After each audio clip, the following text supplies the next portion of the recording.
my favorite husky, hairy, huggable homos, to talk about something near and dear to our hearts. That, of course, is movies. We love them. We watch tons of them. It's kind of our thing, yo. Well, that and bears. I guess that's why it's movie bears. If you ever wondered where that name came from, now you know. Congratulations. We've got a big show this week. We are going to be chatting about Aaron Sorkin's new film, The Trial of the Chicago 7. In a Sorkin escapade episode, we're also going to be chatting about the West Wing special that recently aired on HBO to benefit When We All Vote. So we got a lot of Sorkin coming at you. We aren't Sorkin around. That was a terrible joke. Never do that again. Brad, thank you. Awkward segue to introducing my co-host, Jim Poliafico's here. Hey, sweetheart, how is it going? It's going. Let me see. Another week down, but at least we get to talk about two good movies. Well, I guess a movie and a special, I guess.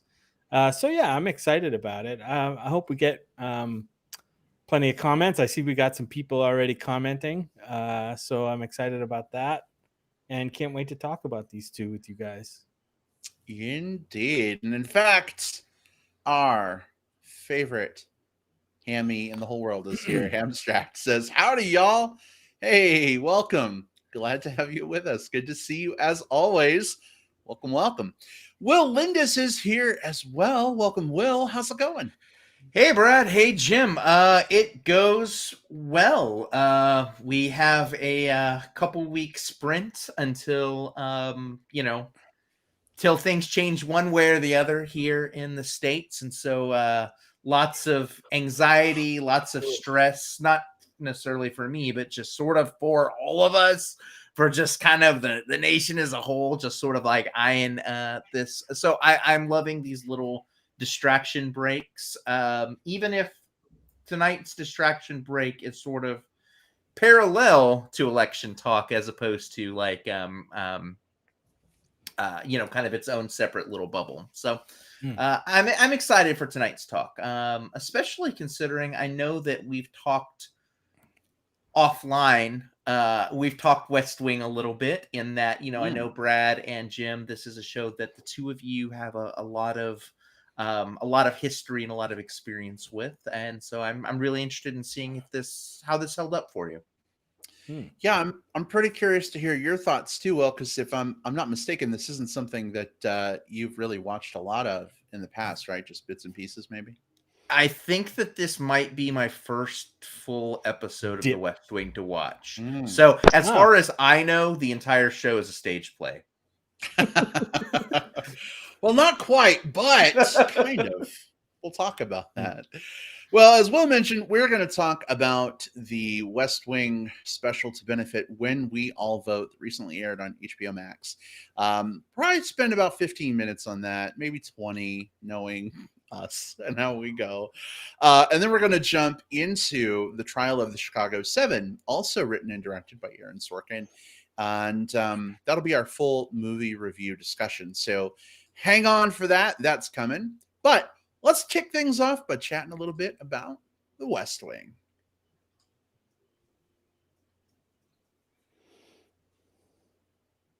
Hey, Jim. Yes? I left you a place to put in the West Wing theme. How awesome is that? I know. As long as it won't get us blocked, we can do it. Hopefully it won't.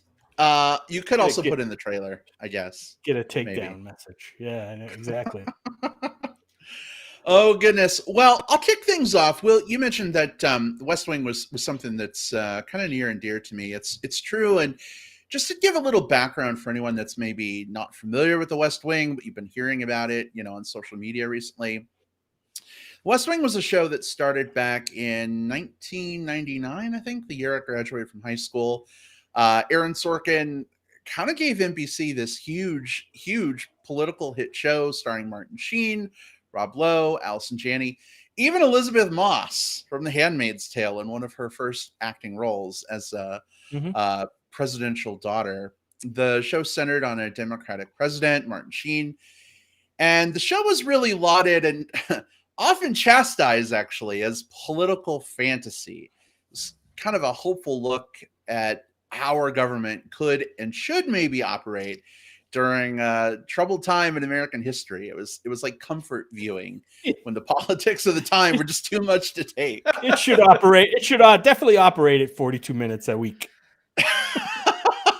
It might be more efficient that way. Yeah. But in the show's third season, an episode called Heartsfeld's Landing aired, and the episode focused on election night in a tiny New Hampshire town wherein the election's winner would historically move on to become the next president. The town would be one of the first to vote in the election at 12:01 a.m. on election day. I think in the episode of the time, it was a primary election where both Republican and Democratic candidates were up for a vote, and whoever got the most ended up winning. It's really weird. It's convoluted. It's debated to this day on the West Wing Reddit. But you know what? We're just going to simplify it and say the winner of an election. How about that? The episode Heartsfeld's Landing kind of extolled the power and virtue, I guess, right, of the right we have to vote here in America. Using our voice, no matter how small maybe it might seem, to have a say in the next great chapter of our country. And while the town of Heartsfeld Landing is actually fictitious, it's not real. Sorry to burst your bubble. It's a nod, and you guys are going to like this, to an actual town in New Hampshire called Dixville Notch, where voting begins at 12:01 a.m. on election day. And who wouldn't want to live in a place called Dixville? I know I would. Right. Spelt with an X. Indeed. Anyway, it's 2020. We're just a couple weeks away from probably the most important presidential election of my lifetime, at least. And Aaron Sorkin, in association with HBO, has brought us back to the town of Heartsfeld's Landing, to the West Wing, as a reminder of our sacred power, duty, whatever you want to call it, to vote. And the cast of the West Wing, unfortunately, minus John Spencer, who played Leo, sadly he passed away during the show's final season, all reunited under COVID safety guidelines and testing and all that good stuff to basically reenact the episode of Heartsfeld's Landing as a stage play. And the cast was joined by some political figures like Michelle Obama and Bill Clinton, as well as celebrities like, correct me if I miss anybody, but like Samuel L. Jackson, Lin-Manuel Miranda. Basically, during interludes during the play, they would have these little get out the vote messages, and they were trying to dispel myths about, like, you know, mail voter fraud and should you be afraid to vote by mail and all that good stuff. And while the cast of the West Wing is definitely looking a little older, a little grayer, maybe a little thicker around the middle than they once were, I also feel like they're kind of all the more wiser for it, maybe. For me, as a long-term fan of the West Wing, it was a huge treat to watch them reenact this amazing, powerful episode that also brought the funny in some big ways, and hopefully we'll talk about that a little bit. But I really, really appreciate HBO and Aaron Sorkin for bringing us this West Wing reunion, and I hope that maybe it'll get some folks out to vote in a couple of weeks, 2 weeks from tonight, actually. What did you guys think about this, though? Especially, you know, since I think your West Wing experience is not at all the same as mine. I, you know, have probably a more gushy view of it. Was this something that you enjoyed or appreciated, or did it just kind of whiff for you guys? What'd you think? I'll go. Yeah, I really appreciate it as a fan of the show, and I do like the series. That I did get a chance to watch it all the way through. I never watched it when it was first aired, but I did watch it in replay with Brad, probably on his 26th watch through or something like that. I think I got to see the whole thing. Yeah. But I do love the show. We've mentioned it several times on this podcast. Specifically when it comes to, you know, kind of political properties, political movies. And it like Brad said, it's kind of, the show itself is kind of a fantasy of how maybe a government can run in kind of a maybe in somebody's perfect world, Sorkin's perfect world apparently, and a stark reality to what's going on in the world today. And I appreciated it. I appreciated seeing this cast brought back to life, these characters brought back to life. I appreciated seeing kind of the workings of how something like this would be staged. I thought that was pretty fascinating to watch. A little bit of kind of behind the scenes, like little vignettes, little snippets of what's happening behind the scenes. Also, I think it's served its purpose of maybe getting the message out for people to, that it's important that we get out and vote. And I think it did that. I hope effectively. It's hard to tell whether people will go out and vote after seeing this or because of seeing this. But yeah, I really dug it for all those reasons. I think the thing I enjoyed most was, like I said, seeing it done kind of as a stage play. I don't know if they selected this episode for that reason, or there were other reasons. I know, Brad, it's one of your favorite episodes, right? It is, yeah. Right. It's one of those episodes where, like, when you think of it, like nothing really monumental. Well, I mean, it's an election, but I mean, it kind of revolves around an election. So that's, I think, germane to now. But in terms of nothing really groundbreaking specifically happens in this episode or sensational happens, but I think it's a good episode to maybe get people who haven't seen the series to be interested in the series and maybe want to watch it. But yeah, I really enjoyed it. Well, I think Brad mentioned it sort of in the intro. I think the reason this one was probably picked is because it's really focused on the idea of, granted, it's just for this one predictor of this one part of this election, but within the context of this episode, every single one of those 42 or however many votes, like, absolutely counted. So if you're picking an episode to partner with your, like, hey, your vote matters, you should go vote, I can see why this one would be a pretty ripe one for the picking. So my experience, like we mentioned in sort of the setup, I've seen a lot of, like, Sorkin's, like, films. I've only really seen Sorkin's television from the perspective of, like, clips that get shared on repeat on Facebook. I think from and that leaves that, some of those have left pretty positive experiences. Some maybe a little bit more of a sour taste in the mouth. Sorkin is a guy who, when he writes, he overwrites, which is fine. That's a good taste. But sometimes when you're seeing that out of context, you're not kind of getting those flavors right. So that was my experience coming into this. And I can view this episode as sort of two different things, and one of which I think I can look very, very favorably on, and looking at it as like a reunion special, because that's what it is, right? It's a reunion special. There's a lot of these happening right now, and you've seen these a lot of times when they do these reunion specials right now. It's the cast doing like an all Zoom episode of something, or like a script reading, and they're fun because you get to see people, but you're not seeing anything necessarily new. But here, the choice to do this as a stage production, I mean, one, I think the material lends itself pretty cleanly to that. But two, I think that you really got to let this be an actor's showcase. And every single one of these actors did a phenomenal job. I can't compare them to how they did in the episode versus what they did here. So just looking at it as just the stage production, I thought it was really good. I know that Sterling K. Brown was not a part of that. He's filling in for a cast member who's not with us anymore. He did a phenomenal job. In fact, and I don't know if this is going to get me like kind of like run off the show or anything like that. I think he was for me, he was the strongest performance on the thing, which I don't know if that's sacrilegious to West Wing fans or if people like that or not. I thought he did a damn good job. Like, he commanded the hell out of that stage. The other side of it is this is as a voter in encouragement tool, and I would say I think that it's maybe a little.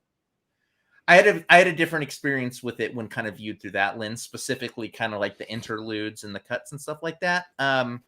While the message is super important, I will say some of them came across as a little cringy to me. As they're talking about like making like TikTok references and like, all right, kids, if you're 18 to 24, here's why your vote's important, and it's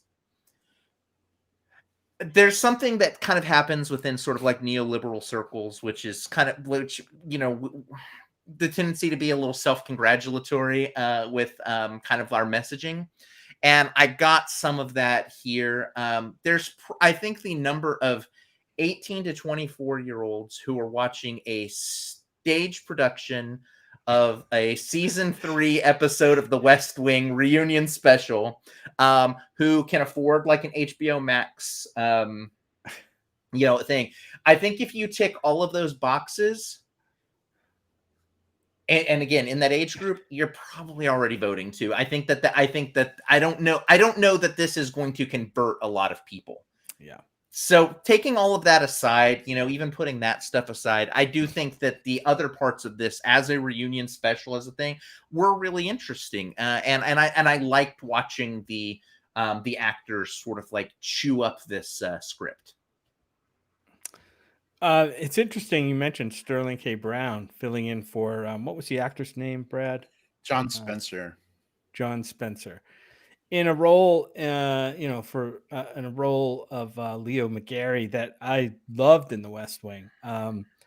Totally different. I mean, Sterling K. Brown is great, but totally different kind of energy that I think I got from Sterling K. Brown, and I did like what he brought, but it's definitely a different. Like it's weird because like everything else was almost a carbon copy of what happened and the way those characters played. The way those characters were portrayed and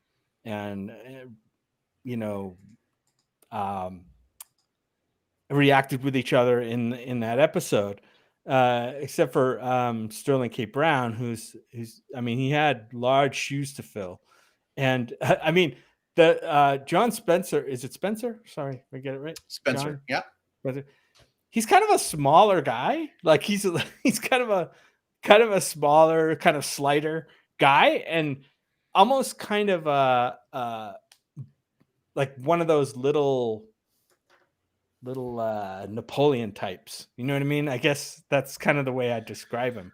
But with a soft center, and I don't know. It was very strange for me to see this change in the role. They didn't even try to, I think he did fine in the role. It was just it definitely was a huge difference in the approach to the character for me, and I just think that's the way Sterling K. Brown is. If you watched him in like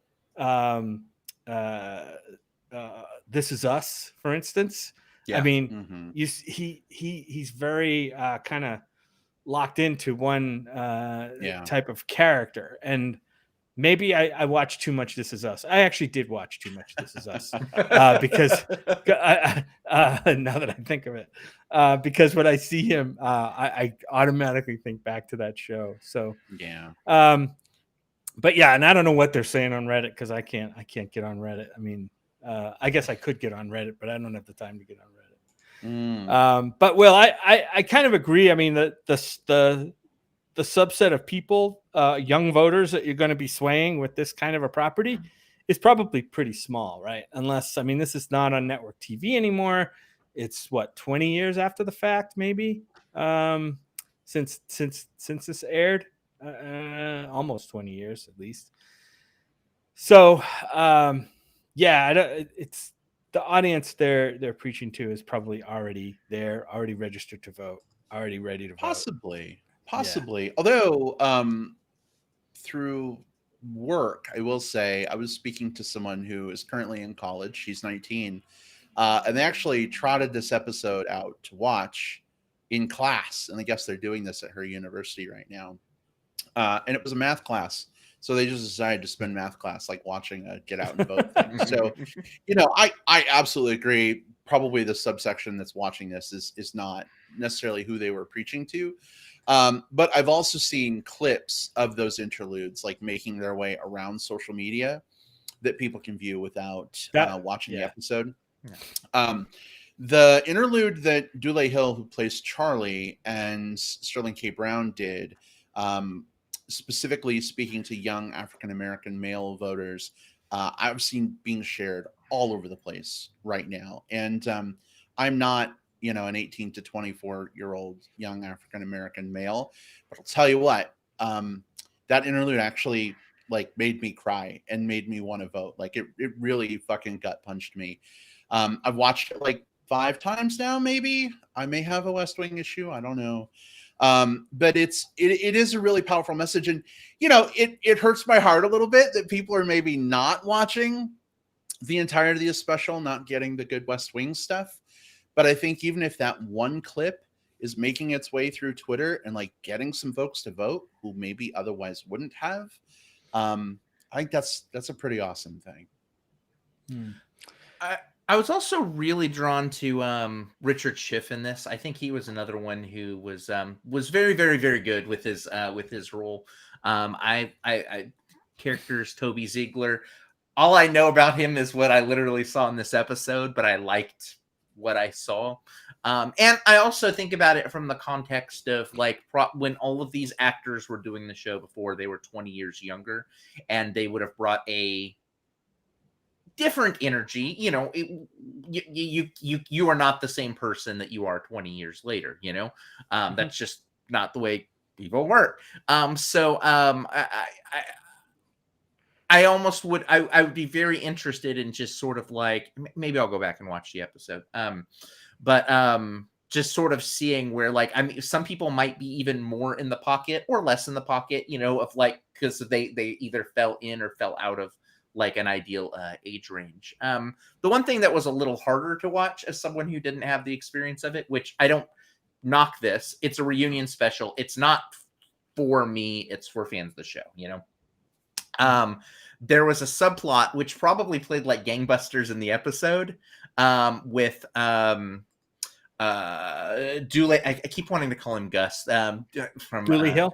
Dule Hill, and Allison Janney, like, I guess Practical joking. They were like pranking each other, and Mm-hmm. and that, and out of context, it felt like it was just sort of like it came out of nowhere and didn't really go anywhere. But I would imagine within the context of the show, there's probably been some sort of friction building up from those characters, or this launched some friction. So I don't knock that. I will just say it did impact my experience a bit coming in cold. I will say, as West Wing episodes go, this West Wing is a bit of a bottle episode in many ways. Like a lot of it is self-contained. But you're right, there is some interplay and context, right? In the relationships that have built up. This was in the middle of the 3rd season, if I remember correctly, like episode 14 or 15 of season 3. So like they've had a couple and a half seasons, right, to interact and, kind of establish their pattern. So there is sort of this ongoing running thing between CJ and Charlie, Also, too, you mentioned the Richard Schiff, Toby Ziegler character. This whole interaction between Toby and the president is predicated on something that happens a couple episodes before, where Toby basically tells the president, you're trying to like be someone you're not because you're trying to make your dead dad happy, and he was an asshole. You'll never make him happy. And so the president has this massive reaction to this. For a couple episodes, he's not sleeping. He's talking to a therapist. He comes to a better place. And this episode involves trying to re-engage with Toby around that. And so I think super kudos to Martin Sheen and Richard Schiff for selling this. But I think if you're not a fan of the original West Wing and you don't have all that context, you're probably missing 95% of the amazingness of that scene. And well, I don't mean that negatively toward you at all. I think it's awesome you were able to appreciate for what it was. But like, that's probably one of the most defining moments of their relationship. And, the emotional baggage that they kind of bring into it with them is a little important too. So. Well, even that scene reads within the context of just the story itself, because we start off the episode with with Martin Sheen's like doing a sort of like highbrow kind of like overeducated sort of response to a press person's answer, which definitely speaks to kind of who he is. You know, he starts going off on like, you know, the chess and the history of the chessboard and all of that. And so I saw that as sort of like feeding into this as well. Like, this is a character who is trying to figure out how I present myself when you are, you know, you are a kind of a, you're an Ivy League elite kind of personality. You are not kind of like a folksy Rustfeld guy. How do you believe that? Like that came through. I mean, obviously, yeah, you watch any show, like if you I mean, hell, at this point I would have missed 22, 44. So something like, this is like 56, 60 episodes in. You know, I miss a lot of context to it, but within the episode itself, I think because you said it's such a bottle episode, I think that aside from some of the, you know, like the depth of the relationships, I think everything still plays on page. Yeah. I want to talk for a second about, there's 3 plots in this episode, but I want to talk about there's 4 plots in this episode. Wow. I want to talk about the president and Sam Seaborn plot for a second. So the president plays this chess game with Sam Seaborn, who's his like deputy communications director. He's a speechwriter. And he basically, you know, tells Sam that someday, like, he's, you know, Sam's going to run for president and not to be scared about this. Fans of the West Wing for a long time have been clamoring for a Sam Seaborn as president West Wing show. And it's so crazy. After this special aired, the fervor for that has just reignited like nothing else. There's a petition out there. I don't know. It has like 185,000 signatures so far. Not that means anything, but like, I guess Rob Lowe was asked about that the other day, and he told Sorkin, like, if you want to do this, I'm 100% there with you. And Sorkin's like, well, now would be the time to do it. So I don't know. It kind of makes me happy, even if it never comes about. Even just the idea that maybe this thing that I love could come back and be something different, do its own thing. Don't be a carbon copy of what we got before. But like, I tell you what, in this fucking political, excuse my language, did I just make that fall with my F-bomb? You did. Yeah, you dropped an F-bomb and my mic went just like face planning. Okay, we're good. Right. But in this political climate that we're in right now, especially if things don't go a certain way, and I don't even want to think about that in a couple weeks, I think some political fantasy is exactly what I could use right now. So that's a happy thought. And Brad, there's something to be said for no matter how well written the show is, any show that sort of existed in the, you have to do your weekly episodes, you have to get your full season order because it's going on, you know, Wednesdays at 8 or whatever. They were locked to a set number of episodes as opposed to getting a number of episodes that matched the amount of story they needed to tell. And so, again, I can't say this for sure, but I'm guessing there's some filler episodes in there because every show in the existence of shows on network television had filler episodes. It's just part of it. Mm-hmm. And now we're in an environment where you don't have to do that. You can say, I've got a 10 episode story. I've got a 20 episode story. This is what I've got. And you can put it on, I mean, probably go straight to HBO Max given this, but, you know, whatever, you know, and tell exactly that story. So I think that you can have a much more kind of laser focused experience. This is a good time for this type of revival. Yeah. And Brad, you mentioned there were like 4 ongoing storylines that were serviced by this episode and that we saw. I think the one that kind of hit me the most on rewatch was the one where Janelle Maloney as Donna Moss is talking with somebody, I think a family member, right? It's a member of a family, but it's not her family. It's not her It's one of family. the families in Hartsfield Landing. Yeah. The In Heartsfeld Flanders, Landing, the who are- Flanderses. I remember that, or I think it's Flanders, Flanders yeah. or Fender. And they're going to Yeah. vote, and they're Flint. going to vote, and supposedly they've been supporters of, just Jed Bartlett, the president, because he comes from New Hampshire. And by the way, there's a town of Bartlett, New Hampshire, so as a governor, they supported him when he came out of New Hampshire. But now it seems like they're swaying more toward not voting for Jed Bartlett anymore because they have this issue and that issue. And she's on the phone talking with them, being prodded by Josh Lyman, played by and she seems to be maybe making a little progress, but she just seems to be spinning her wheels in this effort to try to convince them, which, to kind of get their vote on board. And by the end, her and Josh have this quick discussion. He says, tell them to vote. Like, just have them vote. Just go vote. And I really like that message. Like, you can't, especially in this day and age, right? We've seen it over and over and over again.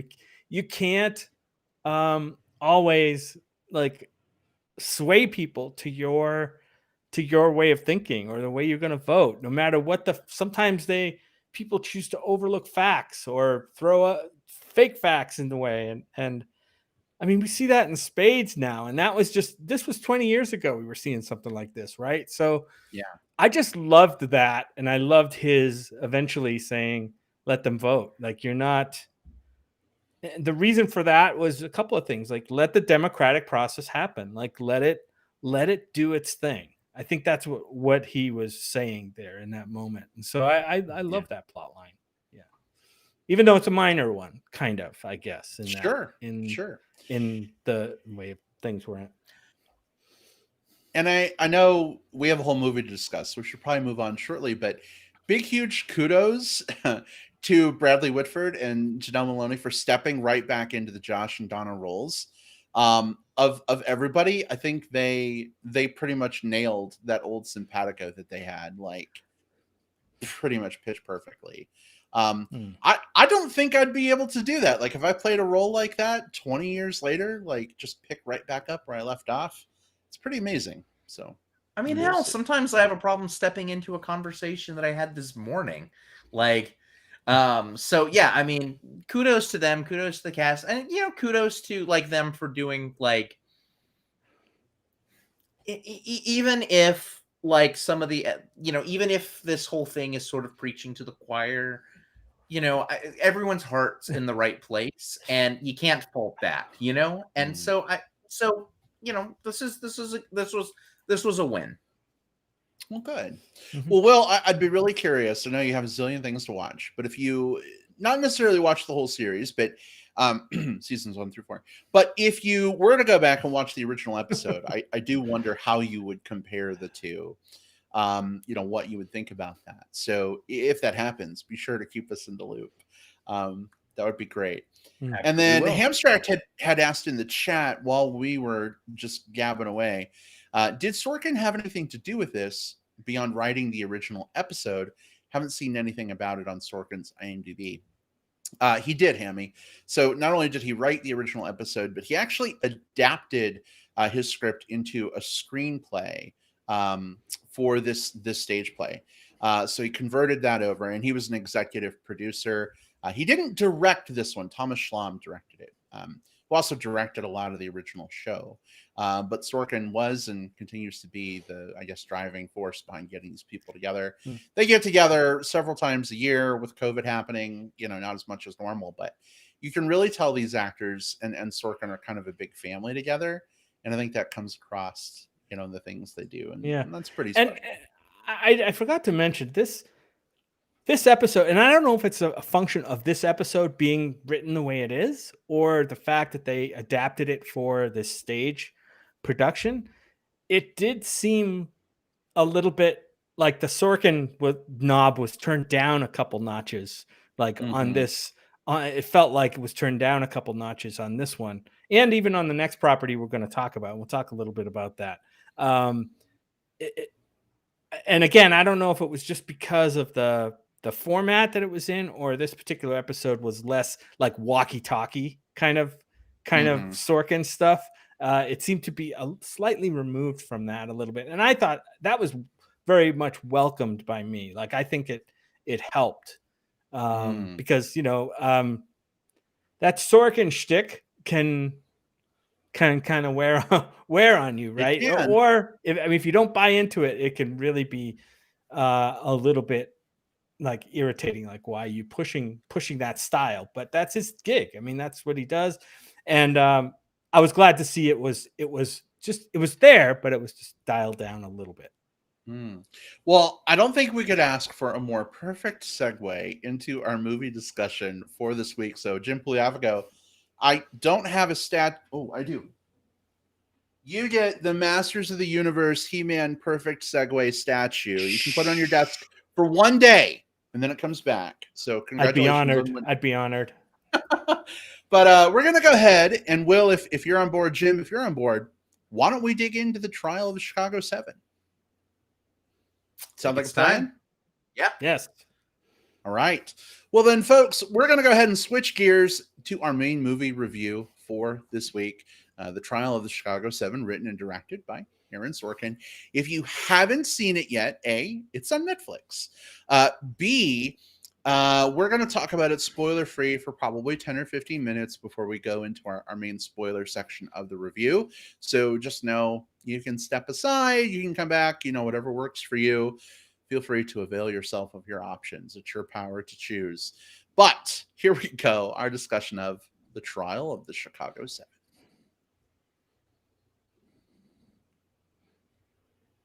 All right, Will, so do us a favor. Give us just some brief setup of this film. And, in a time where there's not a lot of new movies coming out, was this a good one for you? Did it work, or was it maybe a pass? Absolutely. Okay, so we've got the Trial of the Chicago 7, written and directed by Aaron Sorkin, and it is the telling of a thing that actually happened. It follows these 7 people, I guess 8 actually, but they're called the Chicago 7 because that's what historically they're called, who were put on trial because of a kind of a riot uprising that happened, a conflict between police and protesters at the 1968 Democratic National Convention in Chicago, Illinois. So it follows the trial afterwards with some cuts kind of back to what's happening in and out of there. This is very Sorkin on the script. I think that sometimes he's at an 11, sometimes he's at a 15 with his properties. He's probably at like a 9 here, but it's still very Sorkin. He has a tendency to kind of write and overwrite into that. That's still here. If you like his stuff, I think you're going to be predisposed to probably liking the script. If you don't like his stuff, you're going to be maybe predisposed to maybe being turned off a little bit. I like Sorkin way better as a writer than I do as a director, and I'll put that out first and foremost. And it's the same complaint I had with Molly's Game. I think that he is a very competent director. But I think that his direction doesn't necessarily match his writing style. I almost feel like he would be better at directing someone else's script and having someone else direct his works. And I got to see some of that here. There's he tries out some different style stuff. Some of it works, some of it not. And then some of it, he just kind of does a much more divorced from style situation to sort of let the script do the heavy lifting. The script is lifted by the performances, which I think are the strong point for me. Overall, I'm going to say that I liked this because of the performances. Specifically, Sacha Baron Cohen, he plays Abby Hoffman, who I think this is one of the strongest, is it a supporting role? I guess supporting roles of the year, in that, I think that come Oscar time, that's the category he'll be nominated in, and I think he'll probably be a front runner for it based on this, which, who knew, you know? But I think he absolutely nailed it. I liked John Carroll Lynch in this. I tend to like him in a lot of things. He maybe didn't have enough to do, but I liked what he got to do. Mark Rylance plays attorney William Kunstler. I liked him quite a bit. You know, there's some others here that I was maybe not as big a fan of. Eddie Redmayne got a lot of screen time, and that's a little rough when I think Eddie Redmayne is the weakest person in the cast, and it really did show. I don't think he did like an actively bad job, but I think because he had to do so much heavy lifting, it really showed how much he was outclassed by everyone else that he was acting against. It really felt like someone kind of, I don't know, he's an Oscar nominated, Oscar winning, but it really does feel like someone kind of getting like boosted up out of the minor leagues and being asked to play with like the heavy hitters. Like you start to see some of the flaws a little more. Frank Langella, he eats up. I think that's where I think the most Sorkinisms really feel like they got kind of like injected into the some of the interactions between specifically Judge Hoffman and you know, the objections and everything else. And Abby Hoffman. And Abby Hoffman. Yeah, the Hoffmans. Yeah, this is not a perfect movie. I think it's a good movie. I think it's very similar to what I just said. I think this is a very well-intentioned movie that I think sometimes gets in its own way, but I think that it's a fine enough watch, and if nothing else, for that Sacha Baron Cohen performance, which I think really is, you know, something to behold. So it's on Netflix. That's a good enough price. All right. If you have, well, true. It's interesting. A lot of folks say, "Oh, it's free to watch because it's on Netflix." It's like, well, I don't know about you, but we pay for it. Well, whose subscription are you using? Yeah. Right. All right. So we've got kind of a recommend for Will. Jim, how about for you? Yeah, I really enjoyed this, and I'm going to be the one who goes to bat for Eddie Redmayne in this one. I really liked Eddie Redmayne's performance in this. Probably more than most of his movie performances, to be honest. To me, this was kind of a stripped down Eddie Redmayne performance, you know, free of all the artifice of like, you know, speech impediments and blah, blah, blah, you know, all the big acting stuff that has to be put on with some of his roles. What was that? Jupiter Ascending? What was that one that he was in where it was the science fiction one where he played this like Jupiter Ascending overlord or whatever? Like that's, to me, that's like over the top kind of acting.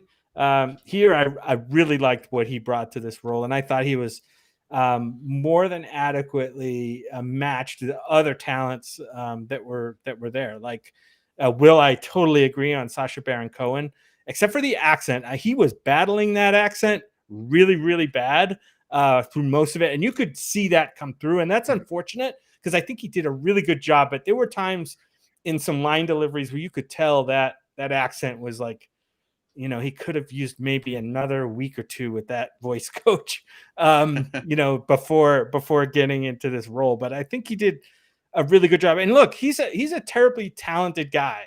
I mean, we think about his Borat movies and his what was the comedy sketches that he did where he plays Ali G, the Ali G show. Oh, yeah. Where it's just really over the top comedy, and it's, you know, he's playing like a real like character in those, and that could be a little off-putting, and I could understand why people are just coming to it now saying, "Oh, this guy is really good," but I think he's always been that good, right. And he just didn't really get that role until now. So, yeah, I loved pretty much the performances top to bottom in this one. There's some interesting things said in the movie in terms of what the movie wants to say about injustice and, you know, political trials and, you know, through all that stuff. And, you know, a lot of stuff resonates today. The police versus protester stuff really resonates strongly with what's going on today, and I think there's some good stuff to be seen there. Yeah, I mean, I like this one top to bottom. So yeah, I'm on board, and again, I know there's some courtroom stuff going on here, and I'm like, boy, the way this courtroom thing is going on, like I'd never seen a courtroom get so like adversary, like openly adversarial, like in the courtroom, and I don't know how much of that was you know. What's the word I'm looking for? Dramatized for the screen versus what went on in reality. But it certainly was entertaining to watch, especially as we talked about the Hoffmans. I thought that was really hilarious, and that character of Abby Hoffman, right? He goes from being this, he's this. You think he's just like this deadbeat, drugged out, you know. Hippie, 60s hippie coming in here just wanting to cause trouble and be a smartass. But behind that, there's a lot of intelligence, and there's a game plan that reveals itself through this movie. So, and I think that really helps us recognize the good performance that Sacha Baron Cohen puts in too. Is like how he plays that game plan throughout the movie. Yeah, I'm on board. That's all I can say. It's interesting you guys are calling out Sacha Baron Cohen so much, because going into this film, I was eye rolling hardcore about him being in this to begin with. And then I saw he was kind of playing what seemed to be this burnout character. And I was just like, oh God, what have I gotten myself into? Like, agreeing to watch this. Why are you doing this to me, Sorkin? But it was interesting to see this actor who I've only seen in comedic things before. I put those in quotes because I don't think I've ever laughed a single time to anything I've seen him in. It's a comedy. It's uncomfortable comedy, but yes. But I have a weird, you guys know this about me, I have a weird funny bone. Stupid jokes about eggs make me laugh like nothing else because they're puns, but or clever word plays, but apparently not, dicks swinging around like a stylized bush cut above them. Oh, well. But he actually ended up being one of the strongest parts of this film for me. Absolutely loved his performance here. I also want to call out Yahya Abdul-Mateen, who played Bobby Seale in this, who I think we don't see enough of this guy. I think he's a great actor. Just the role of history, that character, spoiler free, wasn't maybe as involved in the entirety of everything as some of the other people were. So we didn't get to see him as much, but I thought what he brought to this film was elevating. I thought he just did a fantastic job. Mark Rylance, always a pleasure to see that guy pop up. The wig game with him was a little weird for me. I'm just going to say that. I can only assume it was a wig. It looked bad, really bad. But that did nothing to take away from his performance. Michael Keaton was a delight to see show up. I want to talk about some motherfucking Frank Langella. I love that guy. I've seen him in so many things. He's a great character actor. He's been, Will, you mentioned you've been watching Star Trek Deep Space Nine. He is in a 3-episode arc at the very beginning of season 2. So be on the lookout when you get there. Not an example of the show's best episodes, but he plays a really great character.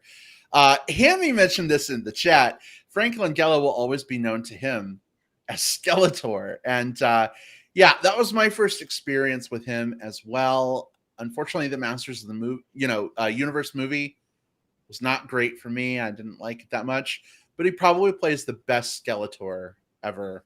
As more of a menacing, threatening Darth Vader-y Skeletor instead of the, I'll get you, He-Man. Like, I love that too in the animated show, but like as a movie, talk about elevating.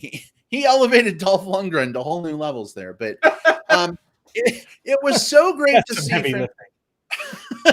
It was so great to see him show up as the judge in this film.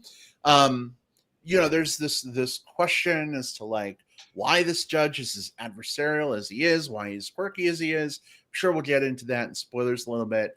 But Langella was probably my second favorite part of this whole film. with Sacha Baron Cohen being the first. Jim, you mentioned going to bat a little for Eddie Redmayne.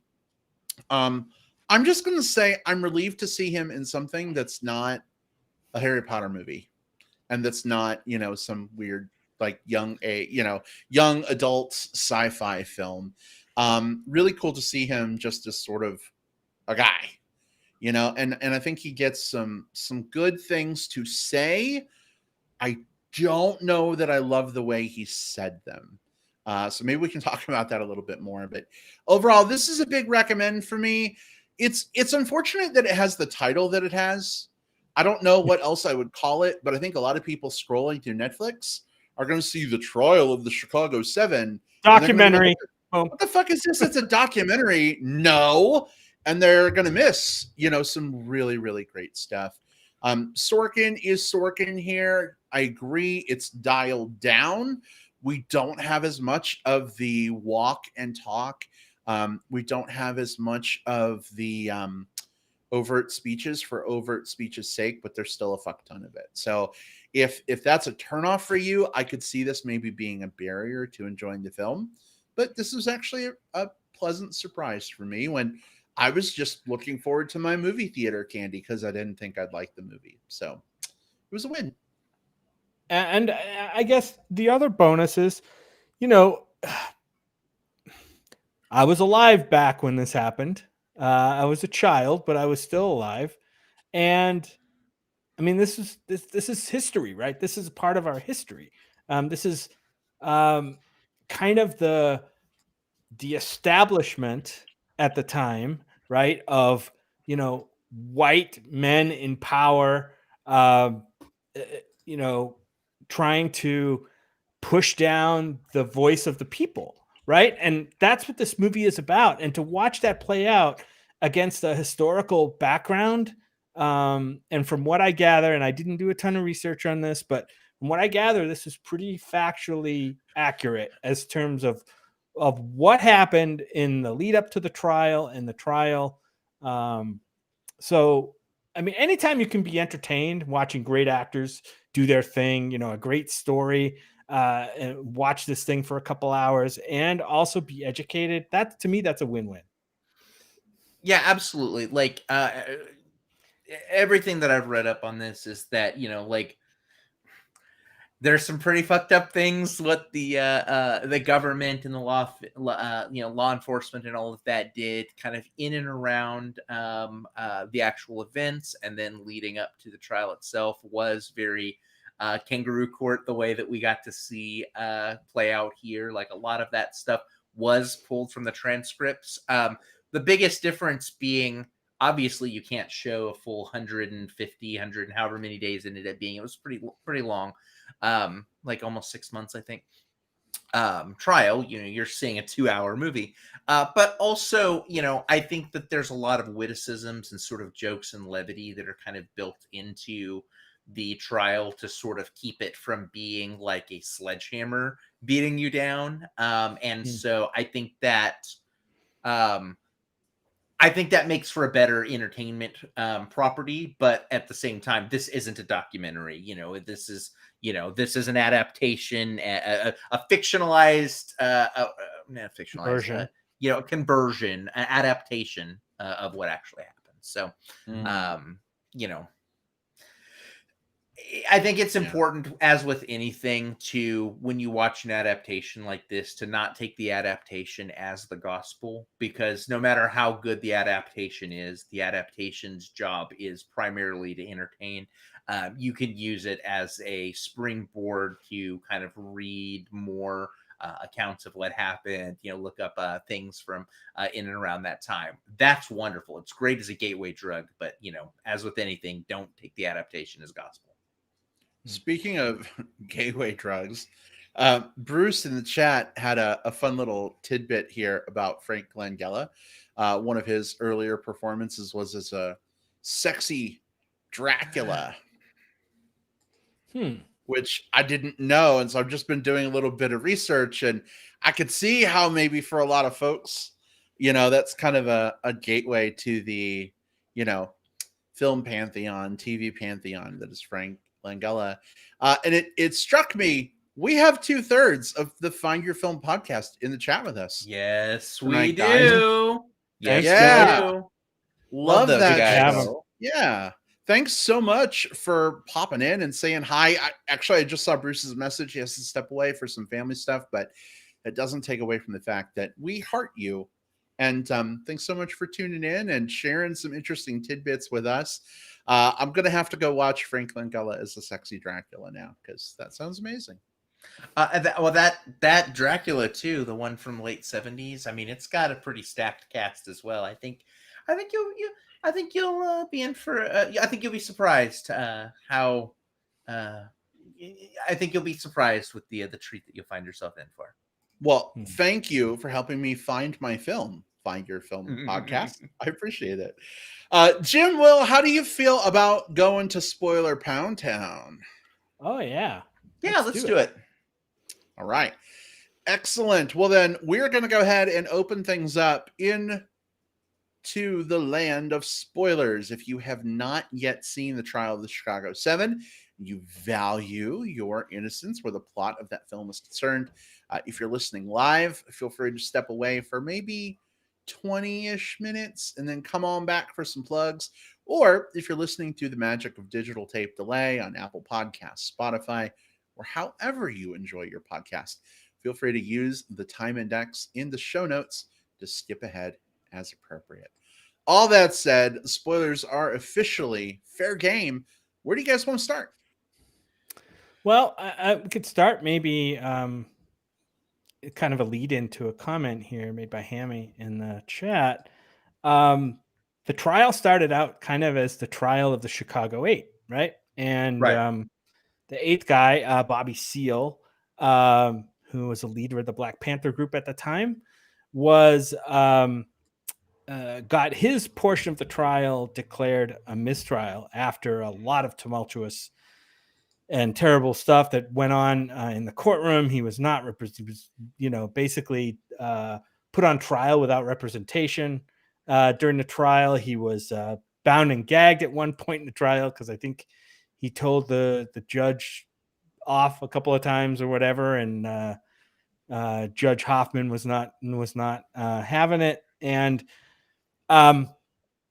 so that part of the story was interesting because it was kind of removed right from the main trial of the Chicago 8. And Hamstrack says that there's a TV movie, Conspiracy, the Trial of the Chicago 8, which it's very similar, I guess, to this movie, but it can speak to the kind of like the accuracy of each version. And I can't speak to the accuracy of either version, and because I did not see the TV movie one, but if it's something we can find, it might be worth searching out for sure.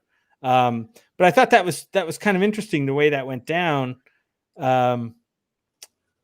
Eventually, Bobby Seale, I think, was acquitted on all charges after his conspiracy to unlawful protest or whatever the heck it was dismissed. He had other charges in other states that were also dismissed. So, I think he had a manslaughter charge in Ohio or something, right? And Connecticut or something, or something, but it was like a case of mistaken identity. Yeah, right. Mm-hmm. I do want to. The performance by Yahya Abdul-Mateen II on this one as Bobby Seale was really good. Like he did not have a lot of screen time in the grand scheme of things because, like you mentioned, he was sort of being used historically. Now, not the actor, but the character, the actual person, Bobby Seale, was being used to sort of paint this other group of 7 as attached to the Black Panthers, which was being used more radical than they were. Yeah, to radicalize them and to essentially like turn the both the court and the kind of the court of public opinion against these people. You know, like these are the rebel rousers, these are the violent uptick people, and we were just doing our job. You know, Mateen Abdul-Mateen does a wonderful job here. Doesn't have a lot of screen time, but all of his interjections that he does, objection, on his own behalf, all of that feels so earned. The character, there's moments where he blends into the scene because the character was not the focus of it, and then when he objects again, you realize kind of just how much he's being railroaded again, and that this is still happening, and it's so damn good. And it's interesting, he's been in a few things. Most recently he was Cal in Watchmen, which phenomenal series. Interestingly, that's an that was an HBO property. Their role was almost played by Jonathan Majors, who is who we also love seeing in thing.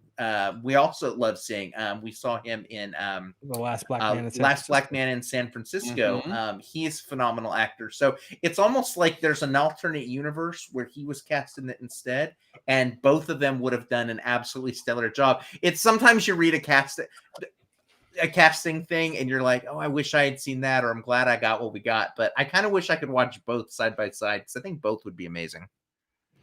Yeah, I mean, you mentioned Jonathan Majors, and I'll talk a little bit more about him in plugs, I think. But the movie itself didn't really explain what was going on with Bobby Seale.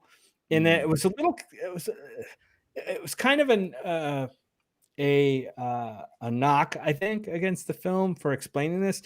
This trial went on for days and days and days. Supposedly his lawyer had health problems and couldn't get to the trial.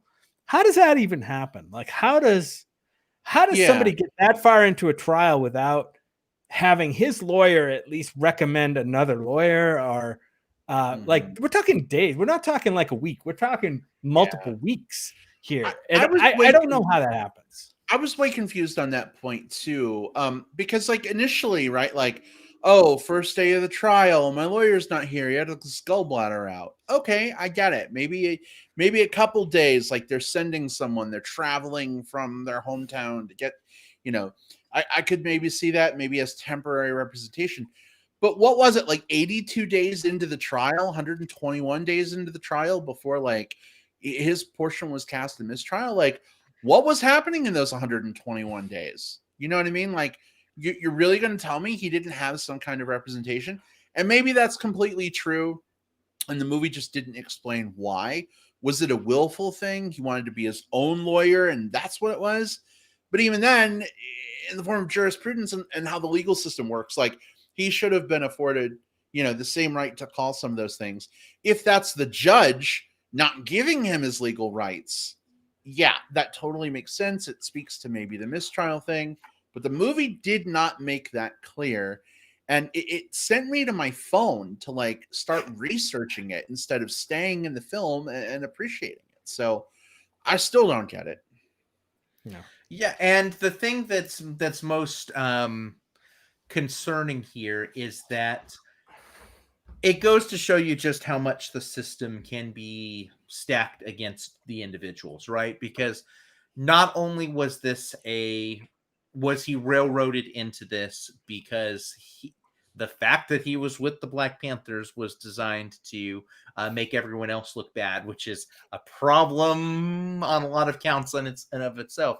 But as we both saw in the movie and actually happened in real life, whenever someone said, hey, this is a little fucked up right now, right? Like, you can't do this, you shouldn't do this, they got contempt charges slapped against them. And even though that was a mistrial, with those contempt charges, it was something like a 4-year sentence that he ended up being struck with at the end of all of that, which is fucked up. Like that, like it's terrifying that the system is that bad. And if this was a completely fictionalized, like just pulled from Sorkin's brain story, that would be one thing. But this is a thing that actually happened to a human being in our country.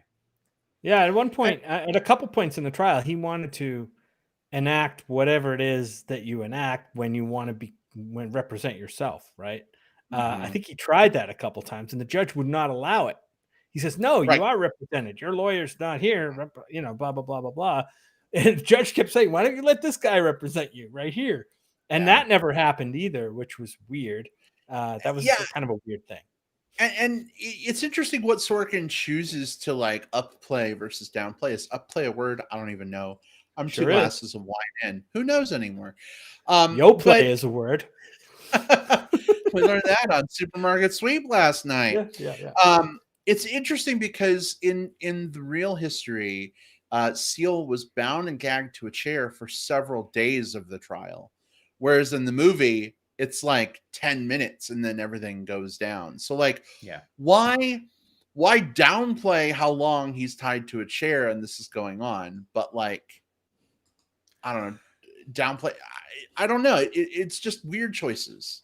I get why someone might do that from a cleaning the script perspective. I don't know that I agree with the choice, kind of to your point, Brad.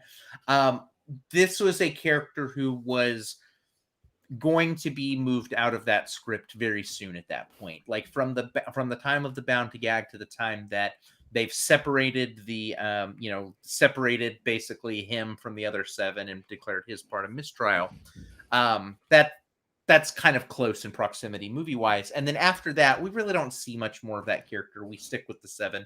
And I think that if from a script perspective, if they are going to draw that out a little bit more, I think that it pulls the attention away from the Chicago 7 and makes it more of the Seal story, which, to be honest, I would have maybe wanted to see. Like, maybe that's a different movie I would want to see. I get why he did it. It does feel a little bit like softening things up a little bit so that we can say, yeah, this is a thing that happened. Let's move this character out so we can get back to these other 7. Mm-hmm. Yeah. Oh, yeah. I mean, there was a lot of confusion. We kept asking each other, like, what the heck is going on with that? That's really weird how that's working out. What else? Spoilers. Come on. It's tough, right? To talk spoilers about like a historical thing that really happened. I mean, how about this? I really like the Caitlin Fitzgerald character, Daphne, who was like the undercover cop who was kind of sent in to get connected with Jerry Rubin and the guys, and she was apparently with the group. I guess, I don't know, in real life she was with the group for like a day and a half or something, but she was with them longer in the movie, and she collected like all this evidence. I actually really liked how the Daphne character in this film seemed almost like regretful that she was having to testify against these guys, and I kind of wanted to see more of that. Like, was she like morally conflicted because she really liked them and didn't think they were at fault, and understood that the Tom Hayden character maybe wasn't trying to incite a riot but accidentally did it? You know, was she just like awkward to be up there giving testimony and she didn't really like them? I didn't know. But I like that it kind of kept me guessing. I'm maybe on the other side of the fence on that one, in that I had a problem with her character kind of for the same reasons. I feel like her role was very muddled. I think they say in the movie, like, I think it's something like 96 hours or something that she's with them. So yeah, it's just a little bit of time. But the range of emotions that we see on her face and her looking like what's going on in the audience, I don't know that it added anything. And if anything, it felt very weird for someone who is so complicit in railroading these people to have like, I guess, a little bit more sympathy thrown their way when I don't know that it was necessarily earned. I think that there is a version of this movie that does earn that. Like, maybe I think if this movie spent more time in the flashback showing the relationship between her and the Jeremy Strong character, I think that maybe that would have played a little different. Or if, like, when we got introduced to that character, we're introduced to the reveal that she's a cop in the same scene that she's introduced as a character. And so I think that all of that sort of stole from the punch of those moments. I think you can reshuffle this. I think you can restructure this and make what they were going for come through cleaner. What did you guys think of the whole Eddie Redmayne twist that he wasn't supposedly trying to incite the riot? He misspoke his words. Abby came to his defense in like this moment of, Abby clarity to defend him. Do you think that gets him a pass in history? Well, that was like a twist and then a twist back, right? It was like a twist when it was revealed, when the tape came out, and then it was like, oh, we twist this back because his words were it was a poor choice of words that perhaps incited the crowd to violence. I think what that scene to me represents is like some things just aren't always crystal clear, right? Some things just aren't black and white all the time and clear, and people's motivations and intentions, especially in times when they're, in the heat of passion, in the heat of a demonstration, or he's witnessing violence happen to somebody he knows, right? And I don't know. It was interesting the way that went down. I don't know how it ties to historical fact, but I found it I found it interesting and also a little bit profound how just a little like change in the meaning of what somebody says can have give you a totally different outlook on things. But in the back of my mind, I'm like, well, how do you convince somebody like, oh, well, I said this one thing and it's on this tape, but I really meant this other thing that was much more innocent and, or much, much less insightful, even though it incited the crowd to violence. So I'm gonna West Wing geek out for a second.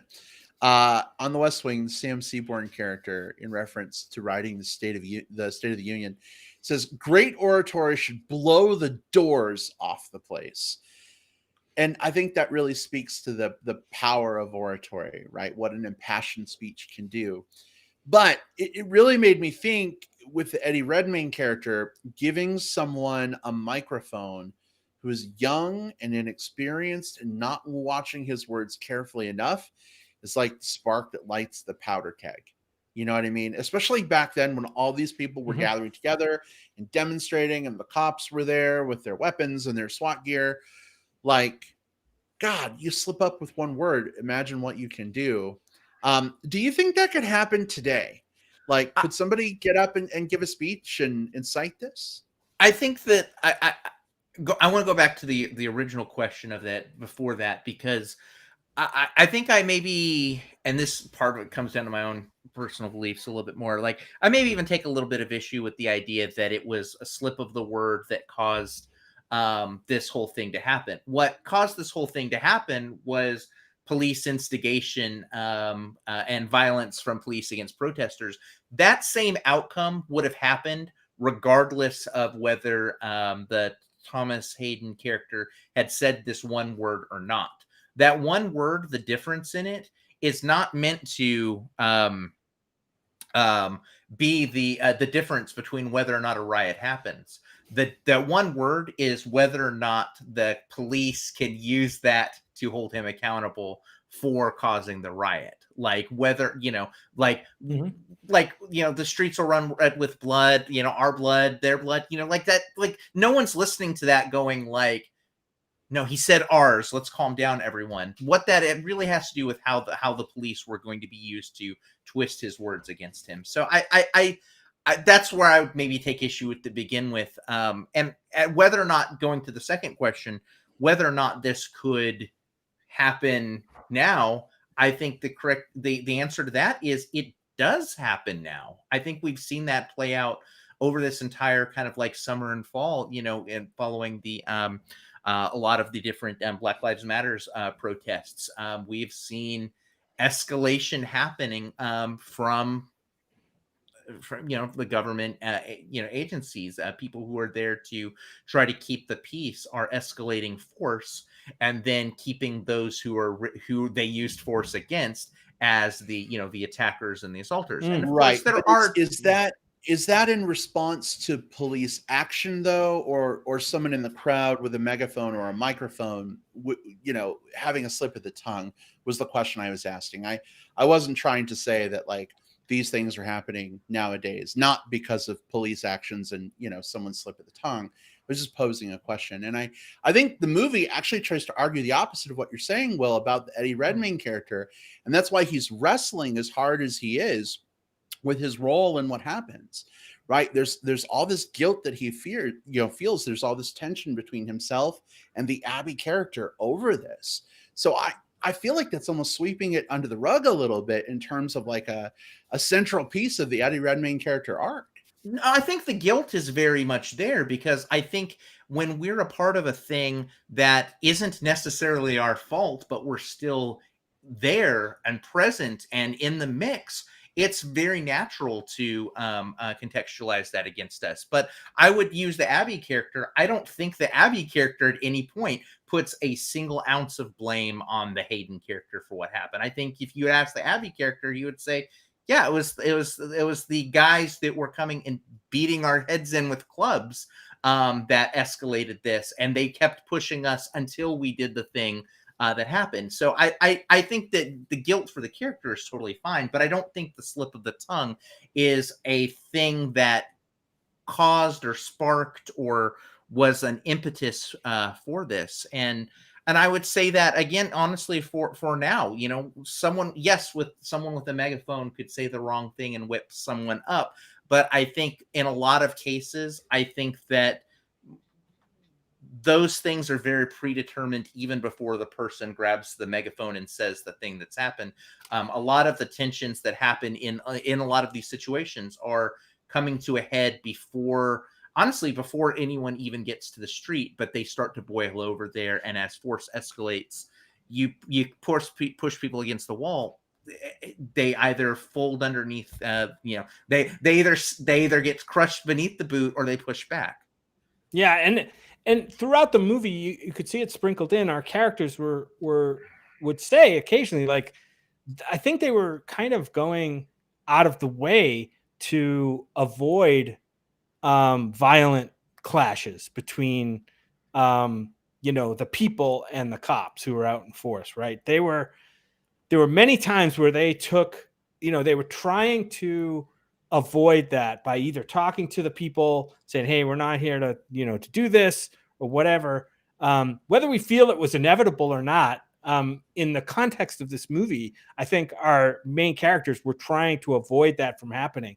And even at the moment when they say that the Tom Hayden character's pronouncement over the mic may have sparked the clash of violence, you could see how that could happen. Yeah, the police were grabbing the kid off the pole, beating his skull in, which was happening kind of behind the scenes, and no one really saw that, and it's horrible. And I think the people on the stage saw it, and then he said something, and then boom, it went crazy. And I don't think that what he said would have made a difference. The fact that he said something and called attention to what was going on that maybe we couldn't see under the surface. I think it was somewhat, what's the word I'm looking for?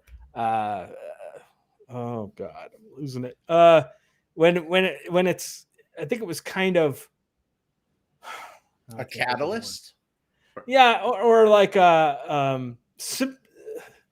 emblematic of the problem is that the police are doing these awful things and getting away with what they can get away with kind of under the scene until they get an excuse to just full out like lay waste to people. Right. And I think they kind of use his words like that as an excuse to trigger that reaction. And at least that's the way I saw it in the film. And it was gut-wrenching to me to see the character kind of dealing with that guilt, especially when it was brought up in the trial that, hey, you're the guy who incited this violence. Did you not say that blood will run in the streets? And then the violence broke out. It was to me, it was heart-wrenching to see the character deal with that especially when you found out that's not really what he was there to do, you know, Right. or what he intended to happen. Yeah, I don't know if and that just to helps. be I don't know clear, if that helps at all. Yeah.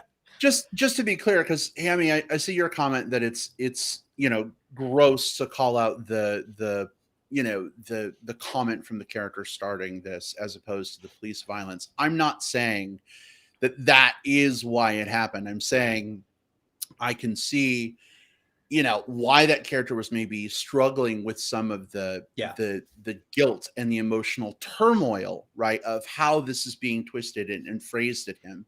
And I'm wondering if in the common day nomenclature and the framing of what's happening right now, if maybe we whether those words set things off or not, maybe there's something to be said for, like, even when you're impassioned and even when you are righteously in the right about what's happening, like, I think we still got to be a little careful what we say. It doesn't justify the violence, but, like, I think it's not necessarily a bad thing, not even necessarily in the scope of, like, a riot or a protest that's happening, even between friends online. You know what I mean? Like, how you talk to somebody or how you respond to something can be taken many different ways. So I was just posing a question. I wasn't coming to the defense of the police or the judicial system. I just was curious what you guys thought. So, and it does make a point about how I think that thing does create, Jim, you mentioned the word emblematic. Like, I think it's emblematic of another thing that we hit on earlier, and that the game that they're playing is not an equal one, right? Where within the context of the story and within the context of what happened within that scene, the deck is stacked to where Hayden can't take the stand, or at least he's going to have a problem being able to defend his point on stand, because the deck is so stacked that one word can be used against him. Whereas all of these incidents that happened and all of this testimony and all of this, like, just like terrible things happening within the court, binding and gagging people, not allowing representation, none of that stuff is held to the same weight as that one word would be. And so I think that's the biggest point for me about it, is I think it shows just how unfair the playing field was, not just kind of in the real world, although in the real world, but for these characters and kind of the odds that they had to face within this trial. Yeah, and the movie stated right up front that was the conflict. The conflict behind the trial is like, I don't know whether it was Abby Hoffman who stated it or whatever, that like, yeah, these people were on trial for conspiracy to commit violence or whatever it was. I forget what the charge was, but when in fact it was the police who started the riots, right? It was, the question was, did the police start the riots or did the people start the riots? And that was kind of the central point of, or the central conflict within the trial. And the deck, like you said, Will, the deck was really stacked against them in the trial, especially when this tape came to light, and it was, like you said, just maybe the one word that was misinterpreted. And in a court of law, that can mean a lot. You know what I mean? It can mean a whole lot. and I guess that's the thing that just pisses me off, just to be transparent about this whole thing and political climb. And, goodness bless Aaron Sorkin for giving us meaty issues to talk about in a lens to maybe look at them through. I just think it's so unfortunate that, the government or police or whoever can get away with these crazy, terrible things because good people, when they're caught up in emotion, maybe misspeak. I think that's awful, and it hurts my heart so much. But Hammy, I saw your comment in the chat, and I appreciate you clarifying you weren't blaming us. I think these are issues 50 years ago were huge. Today, they're still huge. These are important conversations to have. And I just hope more people see this film and maybe have similar conversations, especially with an election coming up in a couple of weeks. Talk about inciting a riot. I can think of someone that does that on a daily basis intentionally, and I'm mad as hell and I want to do something about it. So bring it on, 2 weeks. Let's go. I have stocked up on my champagne, and I have stocked up on my whiskey, and we'll see which one I'll be. I'll see which one gives me a headache that Wednesday morning. Man, well, let's see what happens in the town of Dixville Notch in New Hampshire. 1201. Oh, goodness. Well, it's been a tremendous conversation. I know we've run a little bit longer than we normally do, but hey, when impassioned things are being spoken about, that's a good thing. But Jim, why don't we move on to some quick plugs as we look to wrap things up? And Jim, I just want to check in before the show. You were like, I'm not really sure if I have a plug. Did you land on something? It's I don't know. It's an indirect plug, I guess. Well, you brought up Jonathan Majors earlier, who's maybe in the running or originally considered for the role of Bobby Seale in this movie. I love the guy. I mean, from the moment I saw him in The Last Black Man in San Francisco, Yes. I'm like, I was blown away by his performance in that movie, which should have won everything that year, I think. And then we saw him in Da 5 Bloods again. As David in there, and he's a lot of great actors in that movie. It's easy to like not stand out as much, but this guy is the real deal. And I just found out he's in a series that I've been seeing people talk about on social media that I haven't caught up with, called Lovecraft Country. So I think I'm going to catch up with it. So like I said, I can't plug the series because I haven't seen it. I've heard good things. I'm going to watch it. And then maybe I'll come back and let you guys know what I thought. Maybe I can give it a real plug next time. There you go. We do plugs. Brad, I mean, if it's something you want to watch with me, I'd be happy to watch with you. Or yeah, I don't know. I don't know a lot about the series. I think it's I don't either. Reference to Harry Lovecraft and the whole like Call of Cthulhu thing, right? Is that true? It takes the themes, but first of all, it's the best TV series of the year. Like it's really good. It's my favorite. There was a book that was created a few years ago that was sort of like an adaptation of like the themes and the concepts of Lovecraft, but recontextualizing, because Lovecraft was a huge racist. So recontextualizing a lot of those stories through a Black lens to sort of like, kind of take some of that back. So that's what this is. So this is not an actual adaptation of Lovecraft. This is an adaptation of Lovecraftian themes that have already been recontextualized through that book. I think that's been part of my hesitancy in approaching that show. So I'm glad to hear that.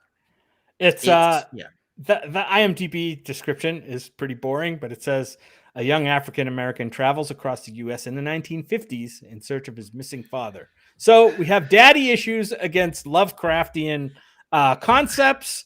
So take that for what it is. And that description is, they intentionally don't tell you what the show is about. So that description is not what the show is about at all. It's maybe like the first part of the first episode, but they can't go into it beyond that because it gets pretty batshit. But yeah, please do watch it if you can. I want to talk about it. We just finished Merlin over the weekend. We're 4 episodes away from finishing Raised by Wolves. So Jim, maybe that can be our next series to plug in there for sure. Sweet. All right. Will, what have you got this week? I'm actually going to change mine on the fly because I was going to plug a political doc, but this was a very political show. So I'm doing something a little different. I got a chance to leave my house and go to a theater this last week. Now, not a real theater because I'm not safe. It's not what I'm doing. But there is a drive-through here in Austin that's opened up on top of a parking garage, and they allow like 12 cars there. And so you're surrounded by all of downtown Austin with this like drive-in screen. And it was really fucking cool experience. It was great to be able to leave the house to see a movie. And I saw Possessor, which is the new horror film by Brandon Cronenberg. That last name may sound familiar to you. He has a very famous father, I believe, in the Cronenberg. But yeah. Oh yeah. But like this is, I believe Brandon is David's son. But anyways, so this is a body horror movie about a woman who works for this like secret organization that is allowed to possess people using like technology. Think kind of like Black Mirror-ish, kind of in the way that would work out. And they do that so that when they possess someone at random, they can use them to do assassinations. She in one of these ends up getting in a little bit too deep and has to sort of like battle with kind of like her sense of self versus sense of the person who she's possessing. It's a really good, it's a good little movie. We've got it's Andrea Riseborough's in this, Jennifer Jason Leigh is in this, love her. It's a good horror film. The body horror is great if you like that sort of thing. The sci-fi stuff plays like one of the, there's like a bunch of bad episodes of Black Mirror. This feels like one of the good episodes of Black Mirror in terms of it's like, the way it does. It's like, sci-fi and tech and all of that stuff. So I'm more interested. Yeah, I'm more interested in your driving experience, Will. Like, oh, it was great. We got to angle the cars towards the screen. We tuned into the radio. They gave you a bag of popcorn as you were like driving up. But then aside from that, and my good friends Austin and Steven also met me there, and so we got to park next to each other and sort of like roll down our windows and chat in person for the first time in months. It was a good experience. I was glad to sort of be back into that. But it's cool. Possessor. I really, really, really liked it. Super good horror flick, and I would recommend it. Although if you're squeamish around body horror stuff, there's not a lot of it, but the stuff that's there might get you. Good to know. All right. Well, very cool. Well, glad you had a great experience. For me this week, Jim, last week you plugged a documentary about David Attenborough. This week, I'm going to plug a documentary featuring David Attenborough's voice. There is a VR docuseries that's been coming out in installments called Micro Monsters. And they're like 7-minute episodes. But basically, in VR, you're the size of like an ant. And you are basically learning all about like these different bugs and how they live and the things they do. I've watched a couple episodes so far, and my favorite one is one where basically you learn all about how caterpillars like spend 99% of their time just eating to then, whirl themselves into a chrysalis and become butterflies. I'd seen documentaries about this before. Fuck, I even like had a caterpillar in 2nd grade, and we did this whole thing where we, fed them and got to watch them go into their chrysalises and then free them as butterflies. It was cool. It was transformative, whatever.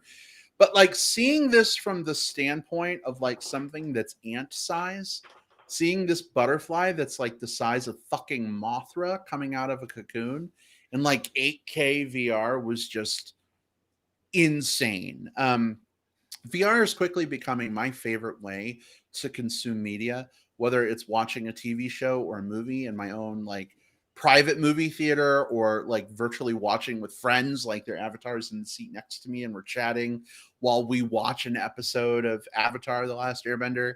I just think, especially now during quarantine, it's so fucking cool to have technology like VR that we can do things like this. And it's great to see filmmaking sort of embracing and adapting this, right? Like Jon Favreau, like filmed The Jungle Book a couple years ago. And then The Lion King was filmed, the remake. And I know that's divisive, but both those films were entirely filmed in VR, and watching them in VR is kind of an experience unto themselves. So I don't know if we're going to see more documentaries coming out like this, Jim. I don't know if this is something you might want to check out. It's about 7 minutes at a time. Strap on the headset, put in some headphones, and go to town. But hearing the sultry tones of David Attenborough talk to you while fucking Mothra's coming at your face, it's an experience I'd recommend to pretty much everybody. I'll check it out for sure. Definitely. I'm down. All right. I want to be on the edge of the envelope with you.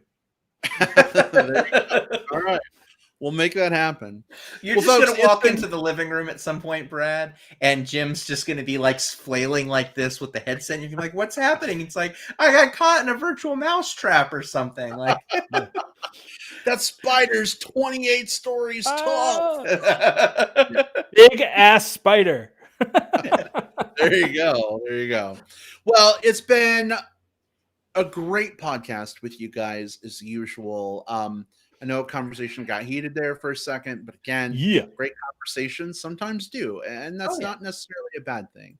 But really, really fun to catch up with the West Wing special. Check that out on HBO Max. The Trial of the Chicago 7, again on Netflix, and then all the plugs we just gave you. Be sure to try those things out if you're in Austin. That drive-through or drive-in experience is pretty fucking fun. So sounds like that's the thing to do.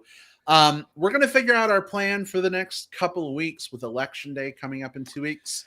I'm probably guaranteeing we're not going to be podcasting that night, just to let you know. yeah, God no. Yeah. That would Can probably you not be imagine? Oh man, it'd either be really great because we're here to console each other, or it'd be like really celebratory and we're like screaming in our microphones in happiness. Not to get too political, but I don't know. I think I need to experience it like with the world though. Yeah. Because when we're recording, we're kind of in a bubble, you know?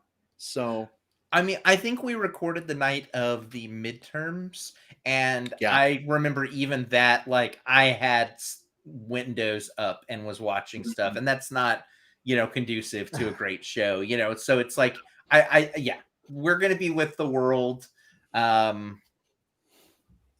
cheering and being engaged and crying, whatever it happens to be, like we're gonna be in that moment that night.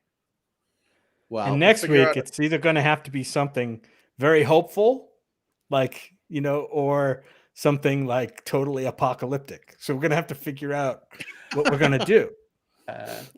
There's some, I mean, I'll- this weekend, we've got both the remake of Rebecca coming out on streaming, and also the redo of The Witches on HBO Max. Those are two that immediately come to mind as possible. There might be some others too, but Well, The Witches is a fan favorite film, sort of like Hocus Pocus for a lot of people. Plus, it's coming up on Halloweeny times, so that might be an apropos, selection for next week. Jim, I don't know if you saw the original back in the 90s or whatever. I didn't see the original Witches, but ironically, I did see the original Rebecca. So it's, but one's a Hitchcock movie. I am down to see this Witches remake. I think I've seen people talking about it. So yeah, could be a good one. Well, we'll figure it out. We'll let you know what our plan is. But as always, thanks for tuning in. Guys, this is episode 384 of Movie Bears Podcast. Can you believe December? 2 months away. What? 2 months away. This and year's then shortly after that, I don't know what the exact math is, but we're on the cusp of 400 in like what, February maybe? Something like that. Like, Yeah. wow, 400. We're gonna have to figure out. I mean, we got our 8-year anniversary coming up in December, then 400 episodes coming up in February or whenever that is. Not to self-congratulate, because who fucking wants to log into a jerk-off fest? Well, I don't know. Well, I've logged into a few of those. just don't do it while you're on Zoom. Don't do it while you're God, that is a nightmare of mine. Not that I would ever remotely do that when I'm using a work computer, but like I can only imagine. But we'll have to figure out something cool. If you have any ideas to help us celebrate the Big 8 or the Big 400, definitely feel free to let us know those on social media. Guys, we've been running super long, but really, really fast. If people want to chat between now and next week, Jim, where can they find you? I'm on Twitter at JJP. Those are my initials, out west. So JJP out west. And then I'm on Facebook under my name, Jim Puliafico, Puliafico. Not many of us on there, but there are a few Puliaficos. But I might be the only Jim. I don't know. Maybe. All right. Thanks so much. Well, how about for you? I'm on Twitter at Whatever Cove. I'm on Facebook, William Lindis. Send me a message first so I know that you're a real person and not a bot. Also, look for me on Letterboxd. Just search for William Lindis. I will follow you if you follow me back, that sort of thing. It's a quid pro quo. Yes. Exchange. You scratch my Letterboxd back, I'll scratch your Letterboxd back. All right. And folks, you can find me on Facebook. Just search for Brad Harris. I'm the one that probably has Chub Chaser Bear friends in common with you. Again, a message first ensures that you're not a creepy bot. So thanks for that in advance. You can also find me on Twitter and Letterboxd at iBradPro. We'll see you all next time. Take care. Bye, everybody. Bye. Bye-bye.